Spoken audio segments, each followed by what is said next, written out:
when it's Friday. August the 12th, 2022. I'm headed to this W2. It's actually my Thursday. Tomorrow's my Friday. But it's Friday. So I have my truck today, so I'm not going to work tonight. Getting the oil changed. You got to keep up on that maintenance, baby. Very, very important. Anytime something pops up, get it done. Get it done. Get it fixed. Make sure you're making enough money to do that. All that. So, what I wanted to talk about today is some tips on how to make that big money.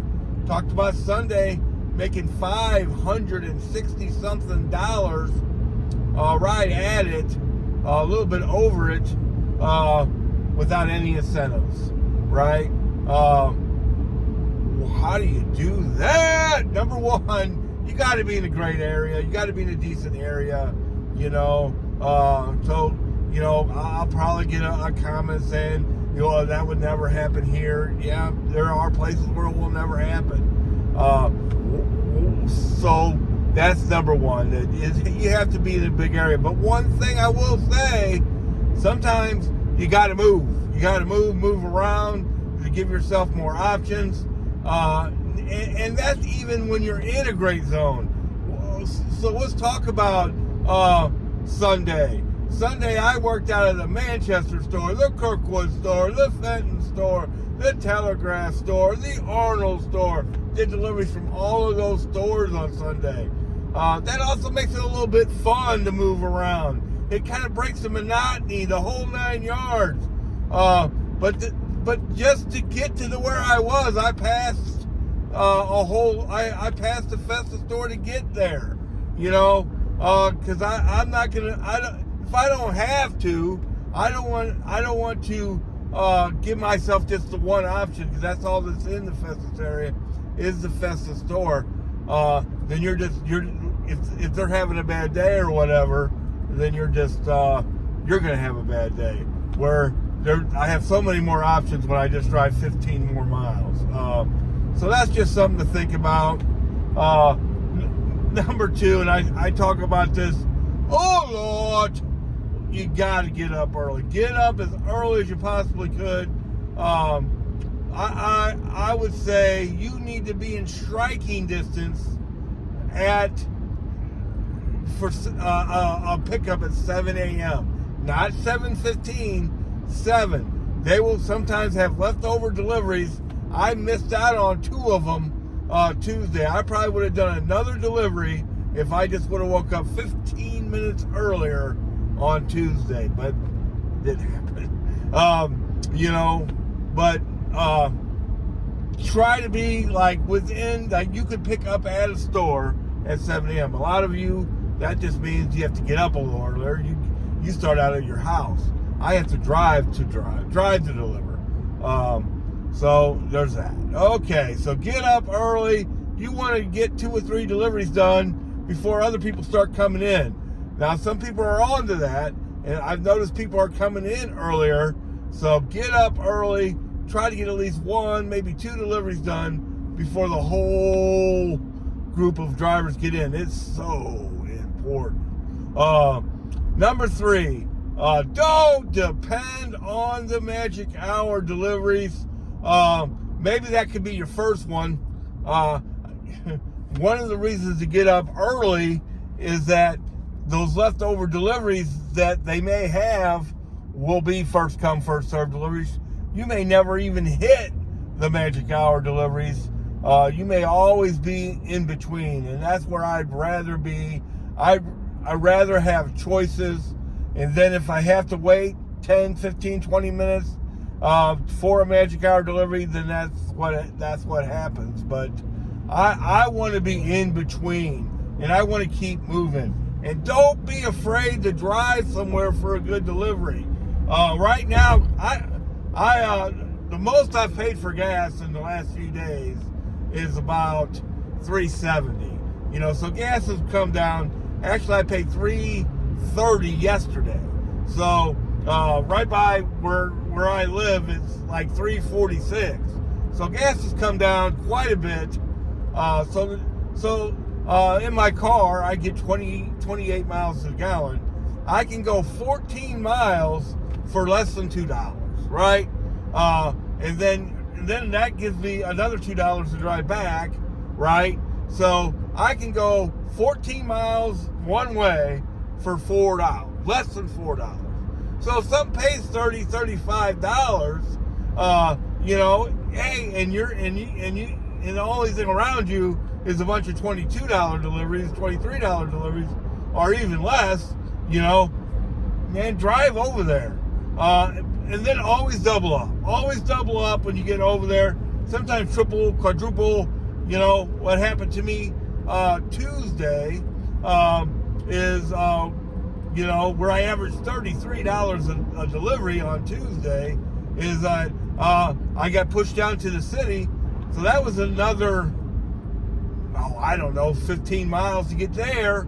And then I worked there all day, and averaged $33 a delivery. I can almost guarantee you, if I would have just stayed in the Arnold area, that's where I started out at, I probably would not have averaged $33 a delivery.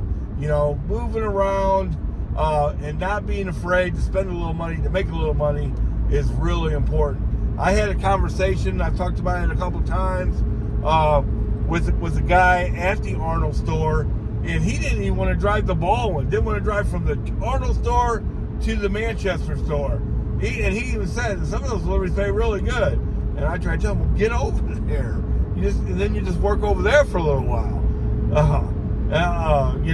Don't be afraid to move around, drive a little distance, the whole 9 yards, man. That's how you make the big money, and that's also how you break the monotony of the whole thing and keep it fresh and keep moving.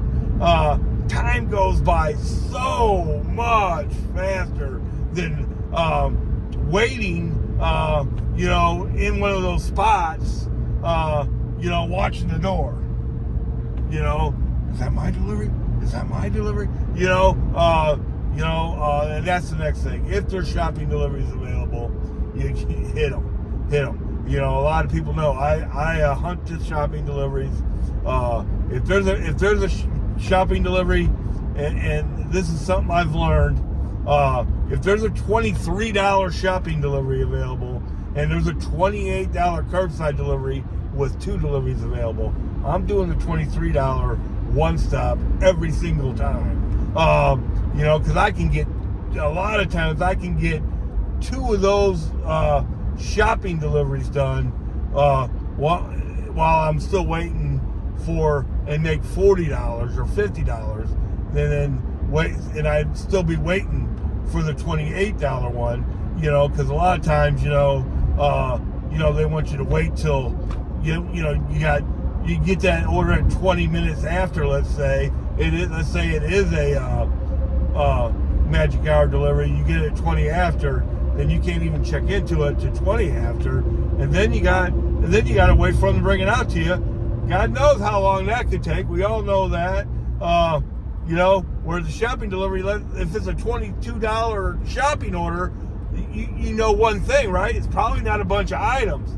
I can't count the 1, 2, 3, 4, 5 items, the shopping deliveries I've had lately that were $21, $22, $23.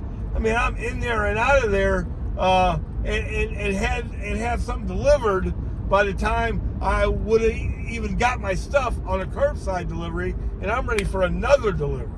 So that's another thing, man. Now that the stores not so long ago kind of cut hours, cut people, all that stuff, they slowed down a little bit, right? Items are so important. How many times we've talked about this just a second ago, when we're in our spot, our curbside spot, and we're watching that door. Is that my delivery? And we'll see small delivery after small delivery after small delivery come out, and we got like 40 items on ours, and we'll be the last guy to get our delivery. Items are so important. To get your stuff, to keep moving, the whole 9 yards. I mentioned this yesterday. There were 2 really good deliveries on the board last Sunday. yeah, that was Sunday. One was $25 for like 4 or 5 miles. I said, well, maybe that's an express order that's been there a while. Maybe it's ready. Let me check it out. So I checked it out. It was 170 items. That's why that's still there. Yeah, I'm not doing that. I'm staying away from the bigger orders, the 60, 70 orders.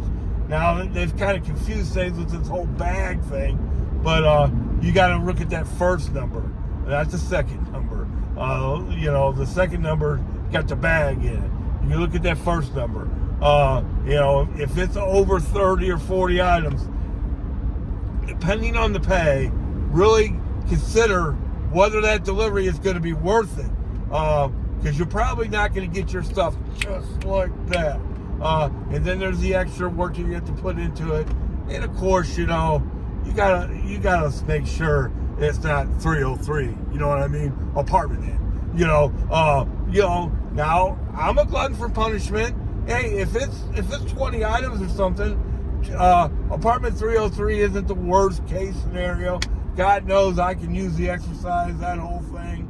But if it's 50 items and it says 303, oh no, even 203 I'm going to consider. Apartment H, I don't know, I'm going to consider those items. Items are so important if you want to keep moving. That's the thing that keeps things fresh, breaks the monotony, is moving the whole time, makes time go by so much faster. Because if you're going to make $600 in a day, you're going to have to work a long day. You're basically going to have to start when the orders start, and you're going to start out when it's pretty dark, and you're going to end when it's dark. And you might say, well, that's 14 hours. Yeah, our truck drivers work that every single day. That's how their day is based. Now they get 2 days off, like we, blah, blah, blah. But the days that they work 14 hours. I mean, the great percentage of them. So it's not unprecedented for us to do it.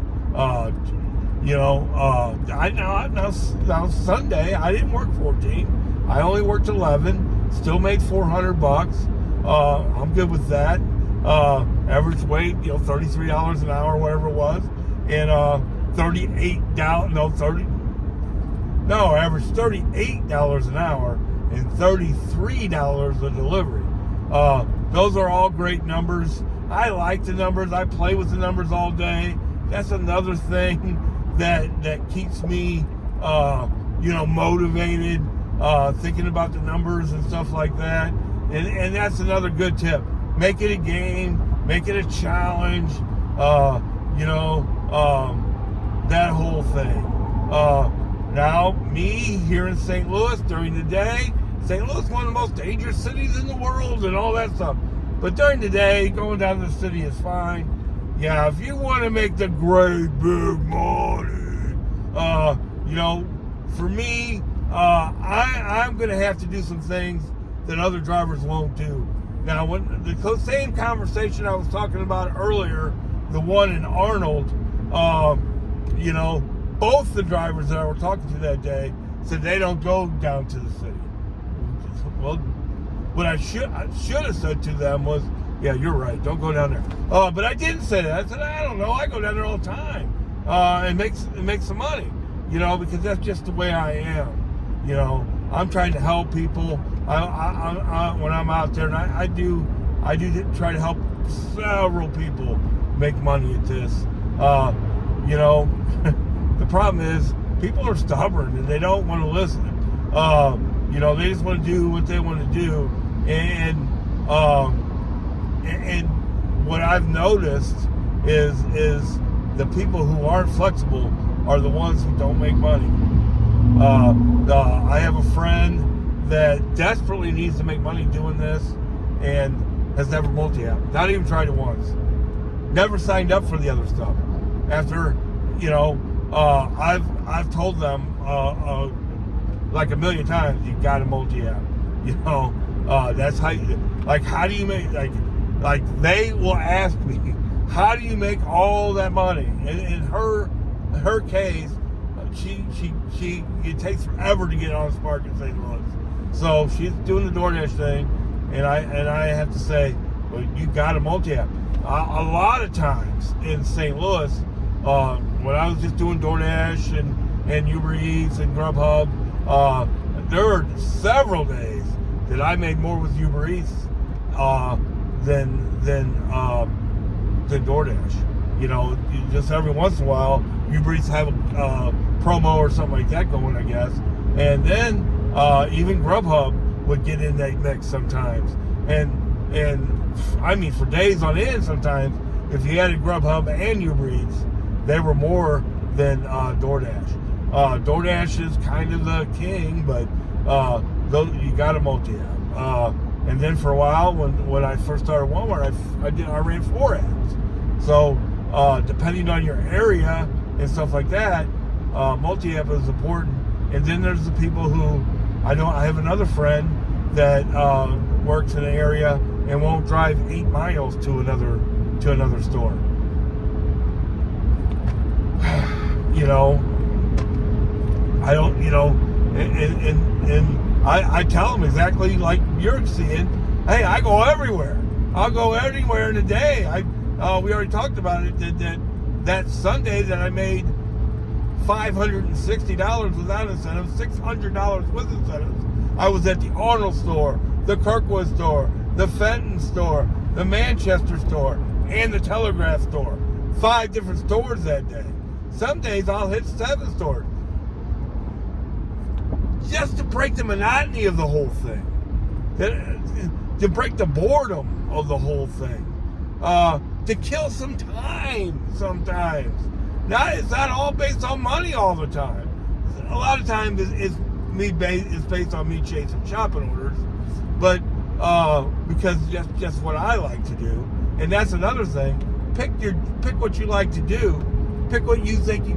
Hey, there are times where I would have made a little more money doing other things, but I did what I wanted to do, so I wouldn't get frustrated. To me, you know, I don't want to sit watching my side mirror and watch every order come out, you know, and have to call them and all that stuff. That's not me. I don't want to do that. Now, I do a fair amount of curbside. Hey, and sometimes there are no shopping orders, and I do all curbside. And then when that happens, what you got to do is choose your stores wisely. In that case, like I don't do curbsides out of Telegraph at all. I don't. Now, if one paid $40 or something like that, I might go over there and give them another chance. One thing about the Shrewsbury store, I didn't used to go there, and now I will go there because I don't know if they got a new manager or what's going on, but they're just way better now. Hey, Manchester, there are times where that store is the worst store, but most of the time they're really good. You know, so you got to pick. I don't particularly like to go to Fenton and do curbsides. It's ran by a bunch of kids, and sometimes it's a mess. You know, more power to the kids, by the way. At least they're working. At least they're doing positive things. But sometimes it can be a mess. I don't particularly like doing curbsides out of the Maplewood store. You know, a lot of times there's only one loader working, and another guy helping them maybe part time. So you got to be real careful with that. So, you know, it's all a game to me. You know what I mean? And I try to make it fun. You know, and I try to make it a challenge. And I do some simple things like get up early and I work late and I check the items and I don't depend on curbside deliveries. And I'm willing to drive a little extra to make a little extra. And then I always try to double and triple up when I get over to a new area. Very important. Now, as far as shopping deliveries go, now when they start paying more, $30, things like that, I am willing to do a few more items. Now, I said this yesterday, I don't want to do anything that won't fit in one shopping cart. When you start having to add another shopping cart, I'm not into that. Too many bad things can happen. Now, some things, this video's getting way too long, so we're going to end it. You know, just some quick tips, right?